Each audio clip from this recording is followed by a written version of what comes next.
Hello, everybody. Today we're going to be talking about California and its admission into the Union, as well as the compromise between the North and the South, known as the Compromise of 1850. These are the questions that I would like you to be able to answer by the end of the video. Why did thousands of Americans move to California in 1848 and 1849? What issues divided the North and the South? What did the North gain in the Compromise of 1850? What did the South gain in the Compromise of 1850? And what were the effects of the Compromise of 1850? By the end of the video, you should also be able to define these key terms: Sutter's Mill, boomtowns, 49ers, prospectors, the Compromise of 1850, popular sovereignty, and the Fugitive Slave Law. All right, so I'd like to start with some background on the sectional issues that are plaguing the United States in the mid-19th century. So the main story that we've been following is this tension between the North and the South, and that is the tension between the free states and the slave states. And the reason that there's so much tension is that the North and the South want very different things. The free states want a high tariff to help build up cities, and they also want to limit the spread of slavery because more and more people in the North are starting to believe that slavery is wrong. Slave states, on the other hand, want a low tariff because they want to trade with Great Britain. And they also want to spread slavery as far as possible because they think slavery is good. And they think that by spreading slavery, it will help to protect slavery that exists in other states already. Now, on top of just disagreeing with the North, the South was also upset by the growing abolitionist movement in the North.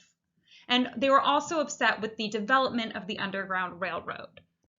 Now, the Underground Railroad is not a literal railroad. It is a series of safe houses that helped slaves to run away from the South to the North. And it was led and supported by Northerners. The South, of course, did not like this, and basically the only thing that was keeping the North and the South from fighting each other was that there was a balance in the Senate between free states and slave states. And as long as this balance was maintained, it seemed like the two sides would be able to avoid fighting. So at this point, the balance is maintained with the addition of Texas in 1845 as a slave state and Iowa in 1846 as a free state. So this delicate sectional balance is put at risk after the Mexican-American War, when the United States gains a lot of territory with the Mexican cession. And an intense debate rages over whether slavery should be allowed in these new Western territories. So the idea of popular sovereignty emerges as a way to sort of avoid the issue of slavery. So what popular sovereignty is the belief that the sovereign people of a territory should decide for themselves the status of slavery. Basically, if you were living in one of these new territories gained in the Mexican cession, you would vote as to whether or not you believe slavery should be legal in that area. This idea was supported by many because it appealed to the democratic tradition of local rights. Politicians saw it as a viable compromise between extending slavery, which was the Southern view, and banning it, which was the Northern Whig view. So at this point, everything seems like it's kind of working out, that there's still a sectional balance, but then something happens, and that is the discovery of gold in California in 1848. All right, so now I'd like us to take a look at the California Gold Rush and see how California's economic boom and its application for statehood threatens the sectional balance of the United States. The first major strike in the California Gold Rush was when gold was discovered in 1848 at John Sutter's Mill in Sacramento. Now what happens is James Marshall, who was a carpenter for John Sutter building his mill, he's working and he spots bits of gold in the mill raceway. This news brings thousands of prospectors, or people who hunt for mineral deposits, to the area. After the discovery of gold, thousands of people begin to flock to California. These early prospectors became known as 48ers, but their numbers were relatively small compared to the mass migration the following year. In 1849, masses of 49ers descended on Northern California to try their luck at the gold rush. Now, gold essentially paves the way for rapid economic growth in California. By 1850, just 2 years after the first bits of gold were spotted, California's population had grown from 14,000 to over 100,000. This is where we start to see some major urbanization in California. San Francisco sprouts up in just a matter of months, and boom towns, which are towns that grow near mining sites, begin to develop. By 1849, California had enough people to apply to be a state. Now, at the time, there weren't really any slaves in California. So California drafts a constitution that excludes slavery and asks Congress to be admitted as a free state. Southerners immediately objected to this and opposed California's statehood because they viewed this addition of a free state as a threat to sectional balance. So tensions begin to rise between the North and the South. A lot of Southerners were so upset by the potential of California becoming another free state that when California applied for statehood, Southern fire eaters, or a group of pro-slavery Southern Democrats, threatened secession. So what the addition of California as a state means is that something needed to be done quick, or else the United States might break apart into two separate countries. At first, it looked like nothing was going to happen, and that's because there was deadlock in Congress. So Congress is unable to make a deal resolving the problem with the South refusing to accept California and the North refusing to give in to Southern demands.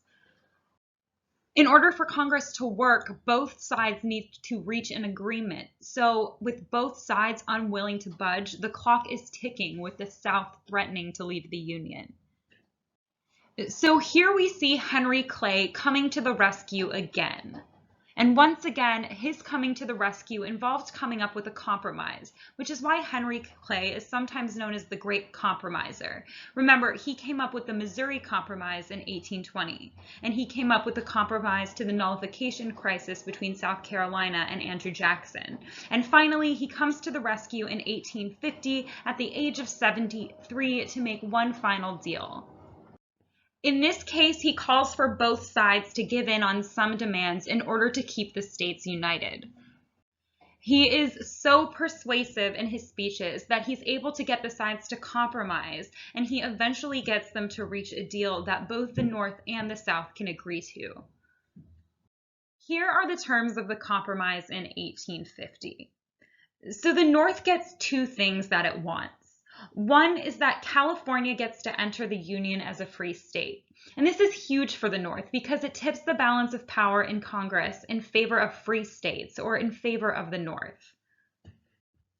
The compromise also calls for the abolition of the slave trade in Washington, D.C.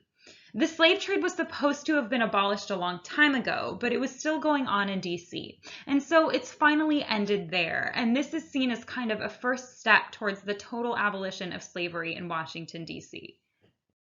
In return for giving up these two big things, the South also gets some pretty major things.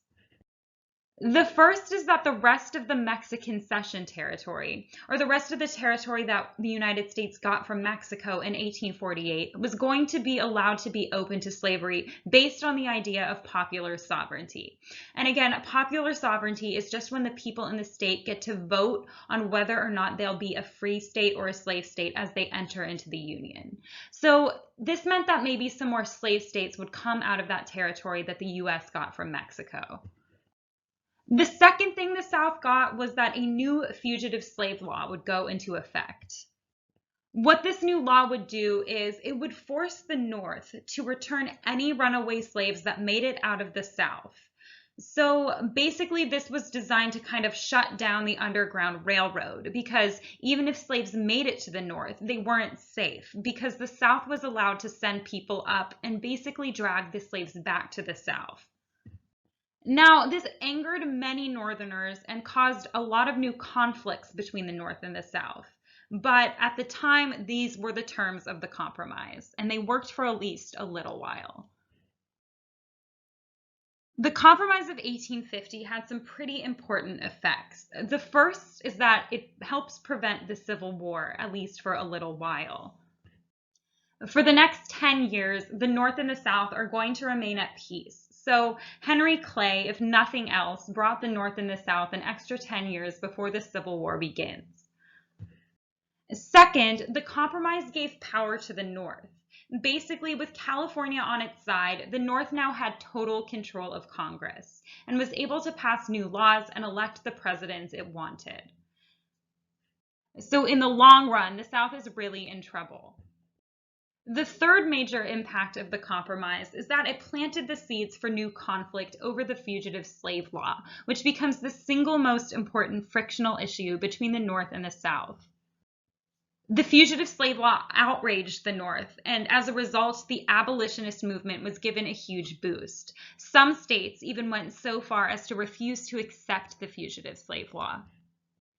In the South, the idea of popular sovereignty would lead Southerners to try and expand slavery into new territories, not just into the New Mexican territories, but also into some of the territories from the Louisiana Purchase, places like Kansas. And this would lead to a lot of conflict and helped eventually to spark the Civil War. So the Compromise of 1850 really just buys time, but it doesn't do anything to resolve the fundamental conflict between the slave South and the free North. The key takeaways you should be getting from this video are the courts and national leaders made a variety of attempts to resolve the issue of slavery in the territories, including the Compromise of 1850, and intensified by expansion and deepening regional divisions, debates over slavery and their economic, cultural, and political issues led the nation into civil war.